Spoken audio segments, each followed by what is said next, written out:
for today's video ay pag-uusapan natin ang naging mensahe or napaka-sweet message o birthday message nga ni Ray Parks sa kanyang nobya na si Zainab Harake. Talaga namang marami ang mapapawaw dito at lalong maa-amaze nga sa kanya at maraming humanga nga ngayon kay Ray Parks. Dahil nga sa kanyang binitawang salita or sa kanyang naging sinabi sa kanyang birthday greetings nga para sa kanyang nobya na si Zainab Harake.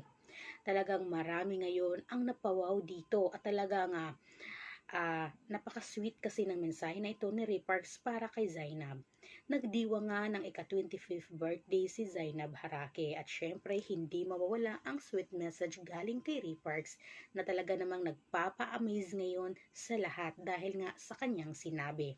Sabi niya dito, "Happy birthday, Belle. I want to commend you for being the best mother to our kids." Guys, take note, to our kids ang sinabi ni Ray Parks, which is si Bia nga ito at si Lucas. Isipin nyo guys talaga nga to our kids, ibig sabihin tinuring talaga ni Ray Parks na anak or mga anak niya si Bia at si Lucas. Talagang napakaswerte talaga ni Zeb or ni Zainab dito kay Ray Parks dahil talagang napakabait at syempre hindi lang siya ang minahal, pati ang mga bata ay minahal nga ni Ray Parks. Kaya nga tinawag niya dito to our kids.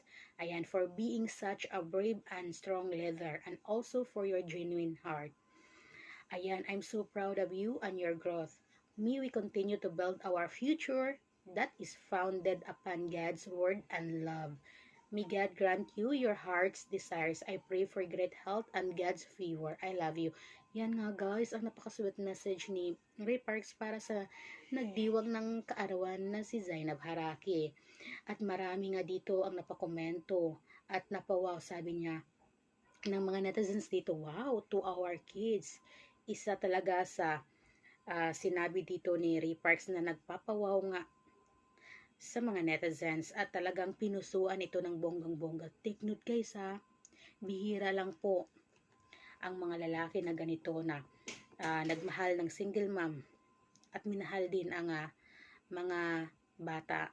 Kaya isa talaga si Ray Parks napaka green flag nga daw, sabi ng mga netizens, hindi red flag. Kasi alam naman natin talaga at nasubaybayan natin ang naunang relasyon ni Zainab. At talaga nga hindi nga maganda ang kanyang pinagdadaanan at ngayon ay binigay ng Diyos sa kanya si Ray Parks na minahal siya ng todo. Hindi lang si Zainab ang minahal, pati na rin ang mga bata. Kaya naman sana daw ay soon ay magiging may proposal na magaganap na at ikakasal na nga at maging forever na ang Rainab. Sila nga ni Ray Parks at ni Zainab Harake.